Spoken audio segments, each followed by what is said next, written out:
Welcome to The Glitter Effect, a podcast dedicated to shining a light on the movers, shakers, change makers, and all-round living legends of our communities who are making a real difference.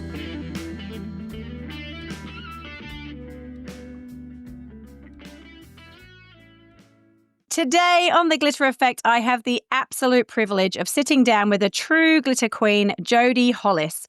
Jodie is the CEO and founder of Cancer Support Angels, a not-for-profit organisation she created after her own battle with cancer, which opened her eyes to just how many people who were going through the toughest of times without the support they desperately needed. Since 2019, Jodie has poured her heart and soul into building an organisation that provides practical, emotional and financial assistance to cancer patients and their families. What started as a grassroots initiative has grown into a nationwide network of kindness, compassion and connection. And it's proof that when one person spreads their glitter with purpose, it can touch thousands of lives. Jodie embodies everything the Glitter Effect is about: courage, community, resilience and heart. She's a change maker, a leader and an inspiration. And I'm absolutely thrilled to have Jodie Hollis on the Glitter Effect. Welcome, Jodie. Hello, Kate. Thank you so much. Thank you so much for taking time out of your busy schedule. We were just talking about how everything's so busy. So we're jumping straight in. Cancer Support Angels. Tell us what it is, how you got yourself there, and just tell us about the journey. Yeah, great. So first of all, how I got myself there was basically my own cancer journey. I have referred to it many, many times like having a common cold compared to the people that I'm now dealing with. And I found that there was no real support groups out there face-to-face. Everything had started to move online.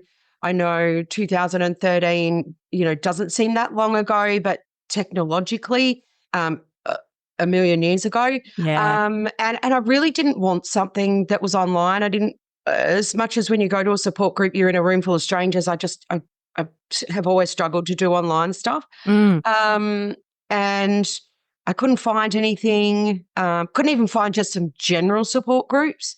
So I toyed with an idea, and over time, I bought myself a Spyrax notebook, which I still have on my desk. Oh, wow. And I literally take them everywhere with me. And I just started taking notes and looking for things like another person had said to me, where can we find some financial support? And I was like, I can't seem to find any. And I kept Googling and kept looking and it just couldn't seem to find anything. So that was when the notebook got a bit of a workout and I started going, wow, this could really take effect. Like we could really do some good in the community, blah, blah, blah. So I spoke to someone that I cast as a really good friend, a federal politician, and I said to him, look, what do you think of this idea? Like, is it really far-fetched, blah, blah, blah, blah, blah. And I just remember him saying, look, if there's anyone that can do it, it's you. And I kind of was like, wow, thank you. So I started putting the wheels in motion. I was already doing a lot of volunteering with Relay for Life, which is a 20-hour cancer walk, through the Cancer Council, and started talking to people and meeting people on these journeys. And a really good friend of mine that we've been friends since high school, she agreed to come on as a board member, and another friend through Relay said the same thing. And we started Cancer Support Angels. And it was kind of really surreal because when we started, it was complete bushfires across Australia in December of 2019. And I'm like, we can't launch now. Like, we can't try and put out a nationwide launch when the whole country is going, we've got bushfires. And then we sort of left it for a bit. And just as we were about to launch again, the whole eastern side of Australia was flooded 2 months later. And I'm thinking, this is never going to happen. And we launched actually the week before COVID. Oh, that close to COVID. Because I'm just doing my maths in my head while you're talking. And I know we've spoken about this offline. And Yeah, I was thinking this is getting really close to COVID. Wow, Yeah. okay. We literally launched on the 16th of March. And Oh, gosh, okay. and of course we went into lockdown on, I think it was about the 24th of March. Mm. So we had our first support group on the 16th of March. 22nd of March, I had a nasty fall and broke my ankle. So I was in hospital and thinking, what am I going to do? How are we going to sort this out? And then all of a sudden, mum comes to pick me up and goes, oh, we're in lockdown. Oh, gosh. And I'm like, wow, like, what am I going to do? So it was just meant to be one of those things that we helped people in the local community. And, we were going to start very small and very slow. And COVID, as dreadful as what COVID was, it's what really made us change our trajectory of what we were going to do. So that was when we kind of had to go, well, I had to get outside of my box and go, I have to be online. Yeah. Which is not what you set out to do at all, as you said. No, our goal was just to go into the local hospitals, talk to the people, help support them, help support people in the community. It was meant to be just, this great little thing that we were doing, and all of a sudden, we were happening to be predominantly online. Whilst the hospitals were still letting me in to support people, it was really, really great. And that was also, COVID was the launch of our care packs, because there were so many companies around that had all this product that they couldn't get rid of. So we were getting calls and emails left, right and centre saying, we've got all this stuff, do you want it for your patients? And so we started the care packs that way too. So whilst COVID was dreadful, it was probably the best thing that happened for our organisation and for me to learn technology. Yeah. And look, and like you say, there are certainly good things that have come out of that awful time. And that's really great to hear. Now, when you said you launched, how did you launch? And how did people then find out who you were and what you were doing? Presumably that's a lot of networking, because you are very well connected and you're extraordinarily good at networking. So that would help. But talk me through that process, because often when you launch something, it's that preempting the launch. You push the button and then you go, oh, I've launched. Yeah. Believe it or not, Kate, yeah, as good as I am at networking now, I never was. That surprises no, me. Serious. I was that person that would walk into a room and I'd skulk into the corner. And a lot of people don't actually know this about me, is that, yeah, I would skulk into the corner, grab a coffee, and literally wait for people to approach me. Okay.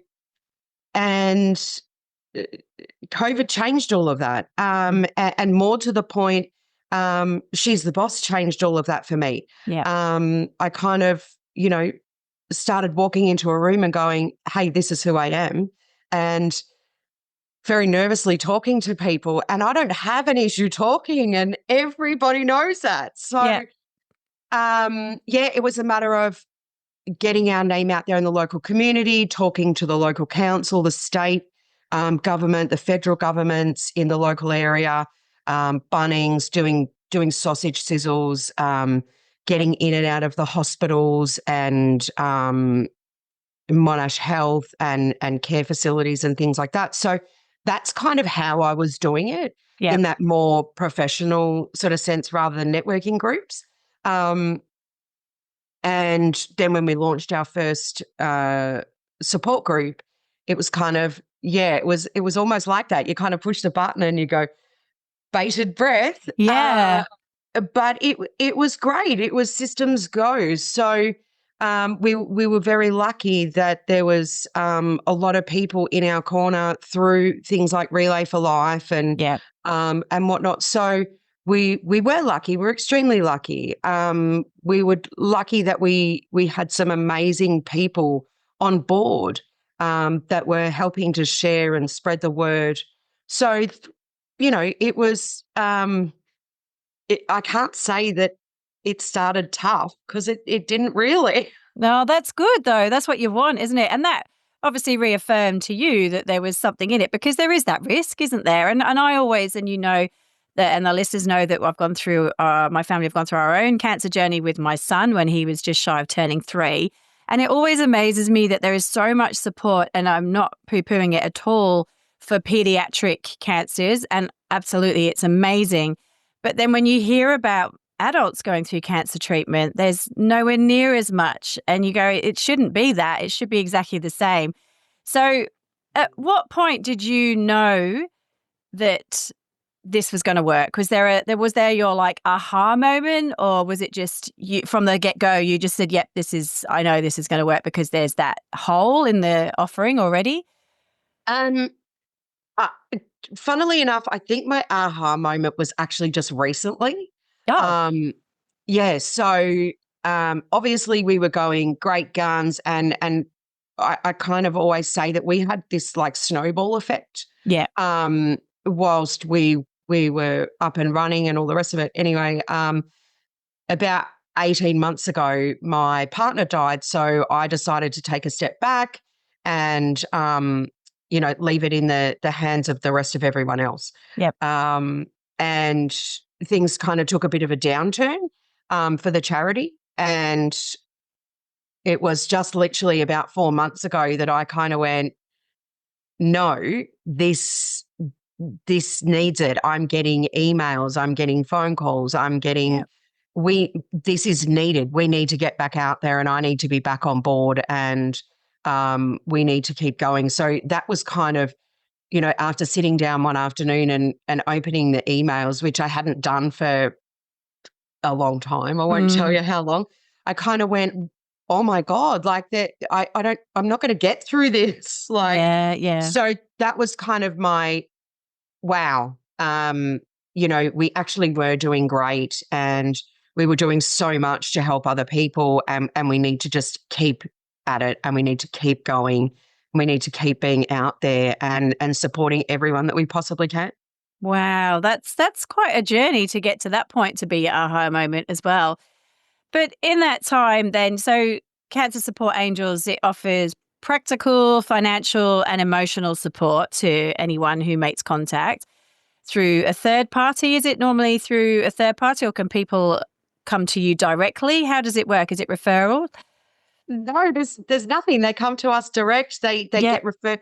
A lot of we find a lot of people find us through Peter Mac or other cancer hospitals, or somebody has said, hey, have you looked up Cancer Support Angels? A lot of people find us on Facebook. Yeah. So, but we found that, it's mainly sort of word of mouth.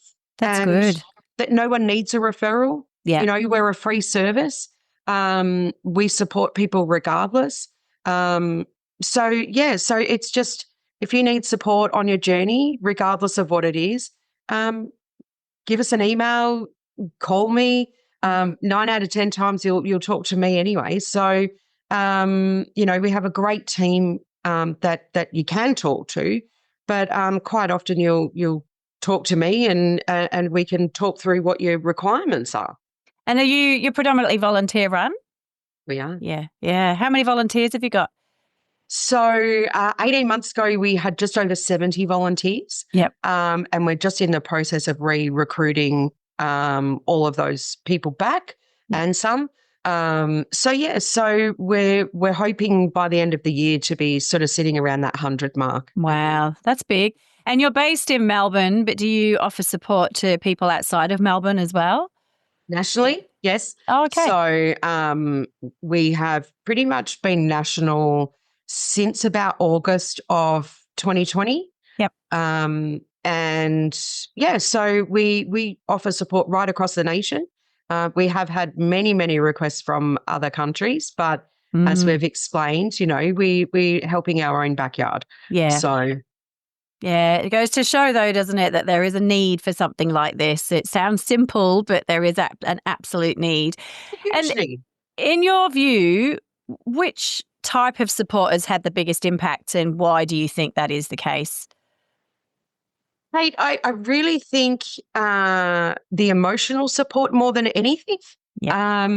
Financial support's fine, but, you might receive a week's worth of groceries, a month's worth of groceries, whatever. You might, get your rent paid for a month or something like that. But I find that the ongoing emotional support where people can call our team, they get the same person every single time. They're constantly dealing with that same person, chatting through their requirements, chatting through, the day-to-day grit of going through a cancer journey.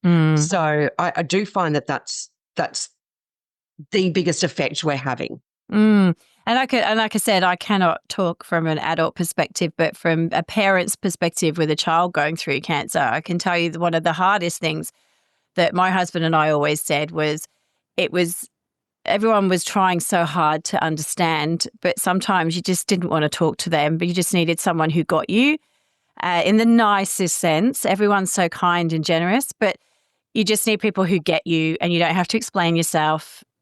And that's that. This is this space. This is what Cancer Support Angels is exactly about, right? I think people find also that we're so unbiased in what we do, because we're support. We're not medically trained. Well, some people that are in the organisation are, but the one thing that we don't do is give medical advice. We give support.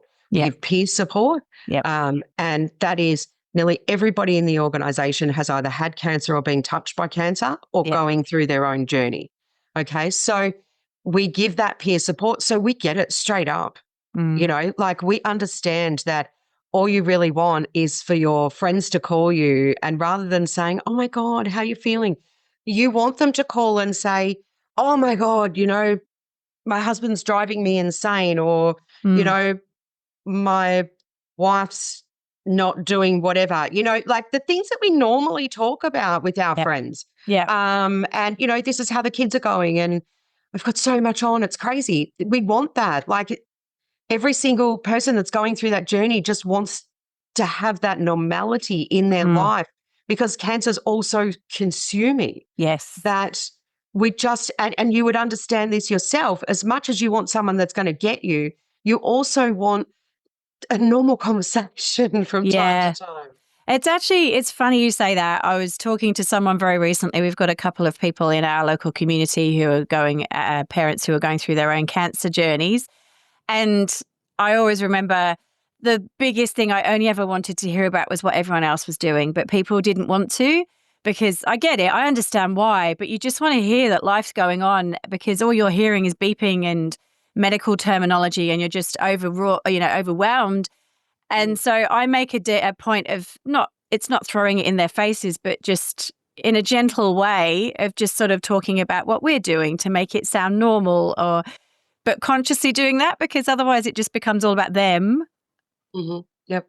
Yeah, so, it does. It becomes all about the cancer. Yeah. And everything becomes about the cancer. And 9 out of 10 times, whilst we still want our friends to acknowledge that we're going through something. Yes.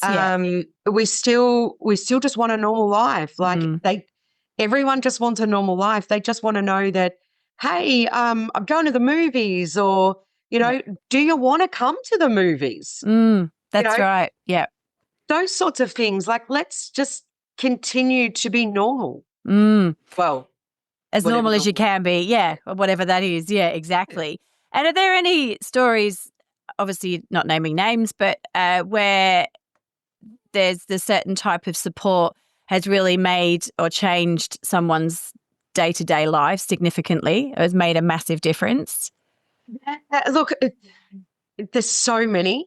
And one of the beautiful things we used to do in our board meetings every month was I used to share a real standout story at the start of, just to reiterate the fact that this is what we do. This is what we're doing out there in the community. This is how we're helping and changing people's lives. Nice. And there is so many of them, Kate. I know in the very beginning, I used to get phone calls and emails when people received their care packs and text messages and things like that. And one lady rang me up one day and she was literally sobbing. And I was like, oh my God, you poor love, what's the matter? And she goes, oh, no, these are happy tears. And I was like, oh, okay. And she said, I received your pack today and it made me feel so good. And I was just like, oh my God, it really, made me feel grateful for what I'm able to do. Another lady, Far North Regional Queensland, we always have this big Christmas giveaway. Yeah, we give away loads of money at Christmas time and help people a lot because it's, a really stressful time for everyone. And after Christmas, she contacted me and she said, I know that your giveaway's finished, Jodie, and all the rest of it, but my fridge just broke down and she's just been diagnosed with her third cancer. She's got 2 small children, one's special needs. Her fridge had broken down. She'd lost all this food, blah, blah, blah, blah, blah. So the team got straight to it and contacted the local electrical supplier, which was like 100 Ks out of town or something, like to the next town. And they made sure that she had a brand new fridge freezer delivered, gave her an extended warranty. The local Coles actually did this huge fundraiser for her for the week. She ended up with so many groceries, she actually couldn't fit them in her place. Oh, she was like, amazing. That's so much, and they're the types of things that, just make me realize that one tiny little thing can have such a roll-on effect. These other companies and businesses that are getting involved with what we're doing, changes people's lives. That's it. And that is the glitter effect, that right there. Bang on. And it's simple things. This is what this is all about. It's, there's people doing amazingly incredible big things as well, but it's also those little things that make those lasting impacts. So that's amazing. Now, how are you funded as an organisation? Are you funded? Let's just say the first couple of years, it was the Bank of Jodie. We have grants, but most of our funding comes from fundraising and donations. I try, as much as the funding is out there grants-wise, I do try heavily to not rely on it. Because, there's, as much as our organisation needs it, I think there's other organisations out there that need it too. So, we just do solely rely on donations and fundraising. Yeah. And do you have any significant events or any periods that you actually fundraise throughout the year? This is our biggest one. We fundraise continuously throughout the year. We're always at a Bunnings. I was laughing just the other day saying that in the first 4 years I did 60 Bunnings barbecues. Oh, wow. And the question is, onion on the top or onion underneath? It has to be underneath, otherwise we no longer get a bloody barbecue. The age-old question. I know, but I hate it. I love it on top. But yeah, we do Bunnings barbecues all year round, and throughout Melbourne we can kind of be found anywhere. And hopefully next year, sort of around mid-year, we'll start launching into New South Wales. But Christmas is our biggest time. So we start fundraising in September, about now, for our Angels Day, which is the 1st of December. And we raise as much money as we possibly could, and then we break it up and we give it away to people that apply for help at Christmas. Oh, that's nice. That's beautiful. Now, we know, everyone who's listening to this podcast, and we all know that running any organisation like this has its highs and its lows. And we know that what have been sort of the lowest lows that you've got through, and how did you manage that? And what have been the highest highs that you've celebrated? Kate, I think the lowest low was when I decided to step back when my partner died. Probably one of the worst decisions I've ever made was to step back. Because but it felt right at the time, right? It did feel right. It just felt like I couldn't give the organisation everything that I needed to. So for me, it was like I if I don't give 150%, I can't do it. Yeah. So I kind of said, look, I need to step back for a while, blah, blah, blah. 7-8 months down the track, I kind of felt like my left arm was missing. And that was when I was kind of like, no, at some point I have to step back in. Yeah.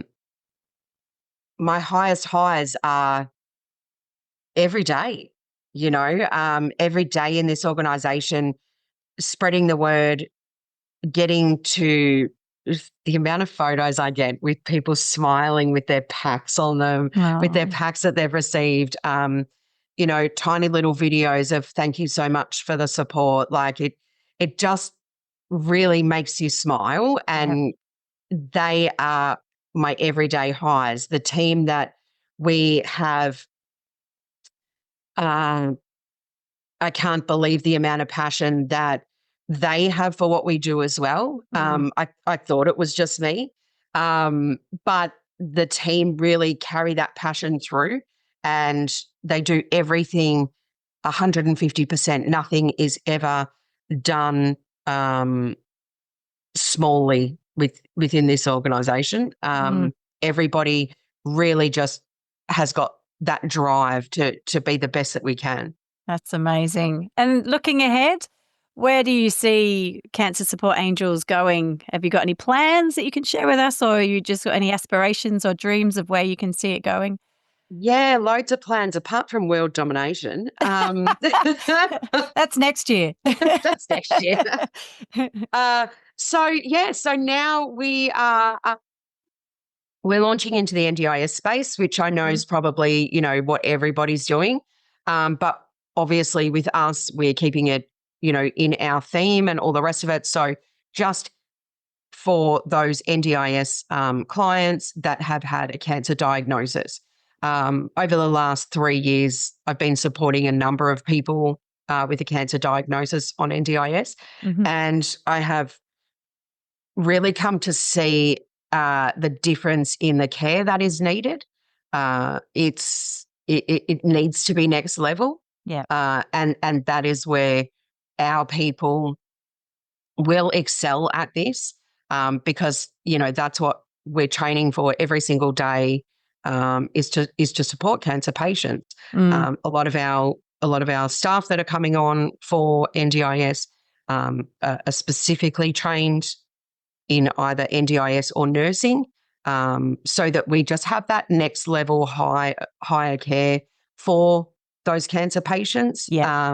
And, one of our requirements will still be you need to have, had a family member or, supported someone with a cancer diagnosis, because, if we don't keep that throughout the organisation, I just feel that people don't get the support level that they need.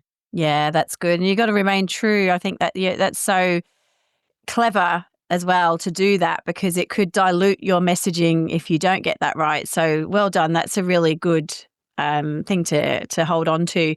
Now, obviously, for you personally, the journey is given back to you in many, many ways. How has it done that in terms of growth, purpose, or your own sense of community? And is there anything that's actually shaped you as well to who you are today? I think a lot of it. There are many times that I kind of hear people say things like, "Oh, that's not the Jodie that I know," or blah blah blah.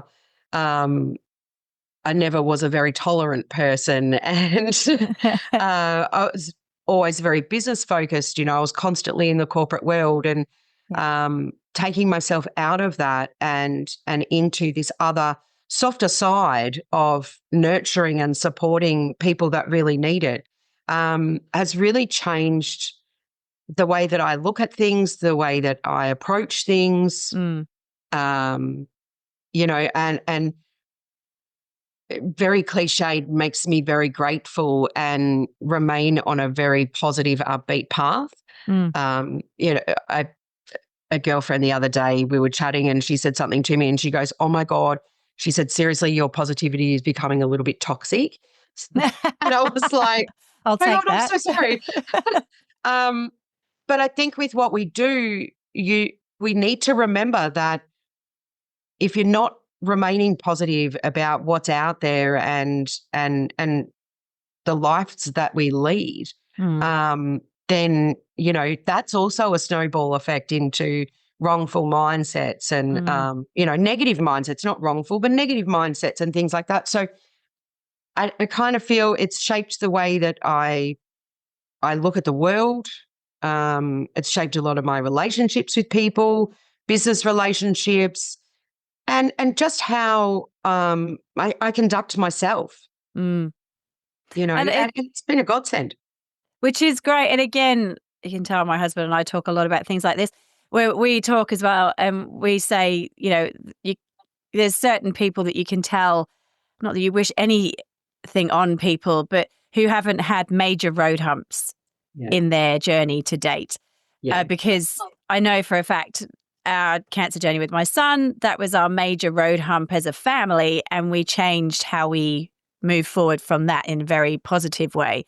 And similarly, you know, we've got friends who have all had major road humps. So I think, you know, things like what you've had with your own cancer journey, that, you know, your major road hump with your partner as well, it just makes you look at life very differently through a different lens, doesn't it? It does. And I think whilst I continue to say my journey was very much a common cold, it has really shaped the lives of my family as well, because the minute, you know, I dove into this whole cancer fundraising and Relay for Life and those sorts of things, you know, my kids got on board. Yeah. Right. Yeah. And then their friends got on board. And my parents are at every Bunnings barbecue, you know, that's nice. And always supporting. My whole family is, you know, always supporting everything that I'm doing. They're at every talk that I give, you know, and they're always there. So I think it's had that roll-on effect that, you know, it's changed everyone within the family, you know, and I think it makes us all just that bit more grateful for the lives that we lead. Yeah, that's right. And to make sure that you do live in that moment more often, right, as well. Yeah, together. And that leads me on to my next question, which I always love this one. Obviously, we call the glitter effect. But to get to this point, my fellow glitter queen, there are people who will have inspired you along the way, along your journey from childhood through to today. Who have been the most inspirational glitter kings and queens in your life? Straight off the bat would have to be my mum and dad. Yeah. They're just the most amazing people I know. And I could only hope to be as amazing as what they are.